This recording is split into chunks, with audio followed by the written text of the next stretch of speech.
নমস্কার বন্ধুরা, মায়ের এসেলে আপনাদের সকলকে স্বাগত। আশা করি আপনারা সকলে ভালো আছেন। আমি আজকে আপনাদের নলেন গুড়ের পাটালি দিয়ে পায়েস করা দেখাবো, গোবিন্দভোগ চালের। আমি প্রথমে কড়াইয়ে একটু জল দিয়েছি, তারপরে আমি দুধ দেব। আমি 1.5 লিটার দুধ দিচ্ছি, 3 প্যাকেট দুধ, ফুল ফ্যাট দুধ 3 প্যাকেট আমি কড়াইয়ের মধ্যে দিচ্ছি। মাপটা আমি 150 গ্রাম গোবিন্দভোগ চাল নিয়েছি আর 3 প্যাকেট দুধ নিয়েছি।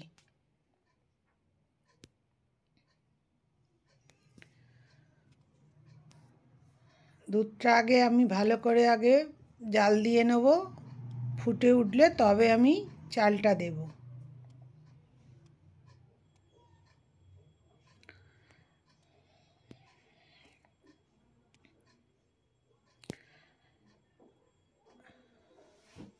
দুধটা আমি বসিয়ে দিয়েছি,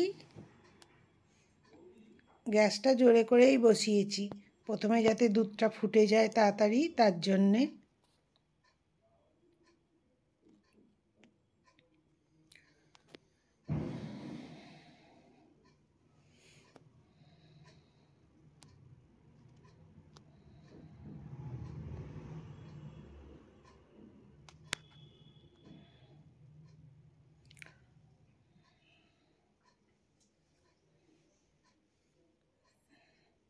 দুধটা ফুটেই এসেছে,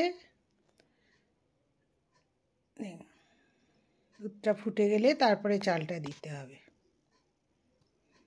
আমি গোবিন্দভোগ চালটা আমি জল দিয়ে ধুইনি, শুকনো কাপড়ের মধ্যে ভালো করে পুঁছে নিয়েছি চালটা আমি। দিয়ে তার মধ্যে অল্প একটু ঘি দিচ্ছি, দিয়ে ভালো করে মাখিয়ে নিয়ে তবে আমি দুধের মধ্যে দেব। ভিজে চালের মধ্যে তো ঘিটা মাখানো যাবে না, তাই জন্যে আমি শুকনো কাপড়ে চালগুলো পুঁছে নিয়েছি। নিয়ে আমি ঘি মাখিয়ে এবার দুধের মধ্যে দিয়ে দিলাম।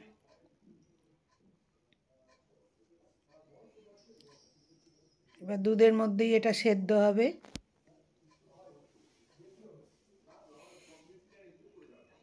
এরম করে পায়েস করলে খুব ভালো ক্ষীরের মতো খেতে লাগে। আর পাটালির পায়েস তো, নলেন গুড়ের পাটালির পায়েস তো অমৃতর সমান। কম বেশি প্রায় সকলেই ভালোবাসে পায়েস খেতে।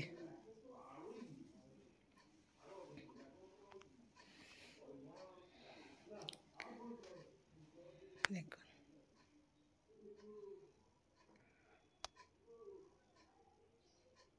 দুধের মধ্যেই চালটা ফুটে ফুটে চালটা প্রায় সেদ্ধই হয়ে গেছে।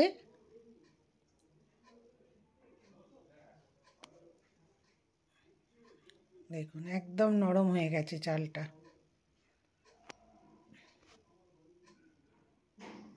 এবার আমি একটু কাজু কিশমিশ দেব। কাজু কিশমিশটা যার যতটা পছন্দ সেরকম অনুযায়ী দেবেন, আমি এই রকম দিচ্ছি পরিমাণটা।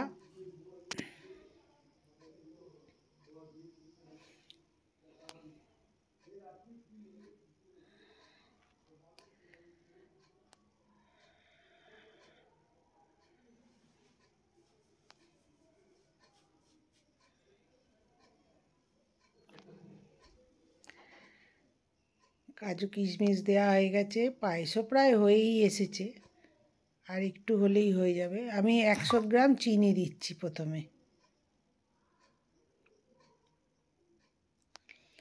প্রথমে 100 গ্রাম চিনি দিলাম আমি,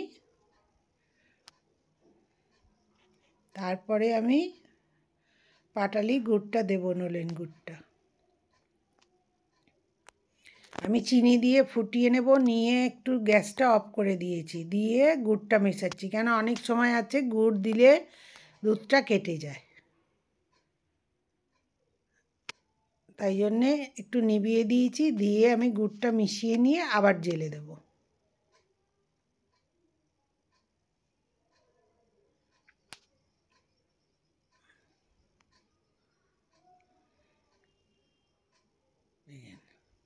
এবার আবার আমি একবার জেলে দিলাম, জেলে দিয়ে ফুটে গেলে তারপরে আমি নিভিয়ে দেব।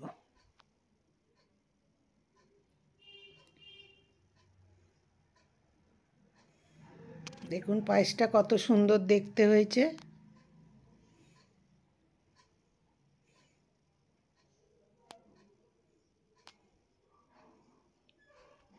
যেসব বন্ধু এখনও আমার চ্যানেলটা সাবস্ক্রাইব করেননি, প্লিজ আমার চ্যানেলটা সাবস্ক্রাইব করে দেবেন আর পাশে বেল আইকনটা টিপে দেবেন, যাতে আমি নতুন ভিডিও দিলে আপনাদের কাছে নোটিফিকেশান চলে যায়। আর সকল বন্ধু আমার সাথে থাকবেন, এটা আমার অনুরোধ রইল আপনাদের কাছে। আমার পায়েস তৈরি হয়ে গেছে, এবার একটু চাপা দিয়ে দিয়েছি। দেখুন পায়েসটা ঠান্ডা হয়ে গেছে, এবার পুরো ওপরটা মোটা সর পড়ে গেছে।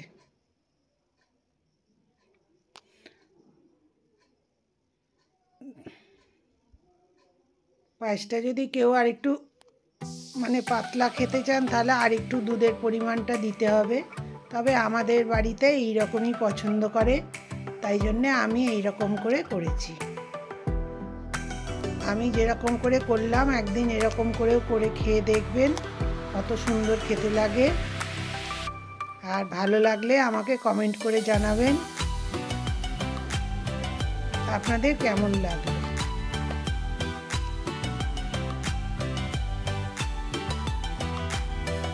আমার ভিডিও দেখার জন্য আপনাদের সকলকে ধন্যবাদ। সকলে ভালো থাকবেন।